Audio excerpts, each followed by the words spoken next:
DRDO కాడికి వద్దాం. ఇప్పుడు ఇక్కడనైతే పెద్ద ఎస్పియానేజ్ యాంగిల్ కనిపిస్తుంది. 2014 ఉమారావు మర్డర్, దాన్ని ఫస్ట్ డొమెస్టిక్ అప్డేట్ లెక్క చెప్పేసిండు, అంటే ఇంట్లో కొట్లాట అయింది, మనోడు చచ్చిపోయిండు అని.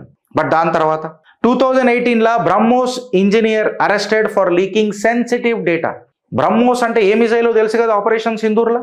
ఇది రష్యా ఇంకా భారత్ కలిపి చేసిన మిజైల్, దానికి కాట్లేదు. ఇవాళ బ్రహ్మోస్ ఇంజనీర్ ఆయన ఏం చేసిర్రు అని అంటే హనీ ట్రాప్ చేసిర్రు. వీళ్ళు stress and health related issues అని అంటున్నారు.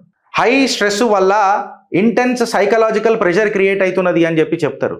లాంగ్ అవర్స్ పనిచేస్తున్నారు, సీక్రెట్గా పనిచేస్తారు, టాక్సిక్ హైరార్కీస్ ఉంటాయి కాబట్టి ఖచ్చితంగా సెవరల్ సూసైడ్ నోట్స్ వస్తున్నాయి, హరాస్మెంట్ కనిపిస్తున్నది అని చెప్తారు. న్యూక్లియర్ రేడియేషన్స్కి ఎక్స్పోజ్ అవుతున్నారు, కెమికల్ ఎక్స్పోజర్కి అవుతున్నారు, క్రానిక్ డిజీజ్కి వస్తున్నారు అని మాట్లాడతారు. కానీ ఈ సస్పిషియస్ డెత్ ఎట్లా, అది కూడా నా భారత్ దేవి దేవతలు అట్లెట్లా చచ్చిపోయింది అన్నది ఒక ప్రశ్న. అరే ఒక రాజకీయ నాయకుడు చచ్చిపోతే ఓ ఎస్తారా భయ్, ఆ రాజకీయ నాయకులను కాపాడి బార్డర్లో సెక్యూర్గా పెట్టే దేవి దేవతలు, సైనికులకు అష్టైశ్వర్యాలు పక్కకు అస్త్ర శస్త్రాలు ఇస్తేనే కదా కొట్లాడేది ఎవడైనా. నిరంతరం వాళ్ళ ఫ్యామిలీలను వదిలిపెట్టి త్యాగం చేస్తున్న బ్యాక్డోర్ సైనికులంట. వాళ్ళ సావులు ఇంత ఎందుకు ఆగిపోతున్నాయనంట.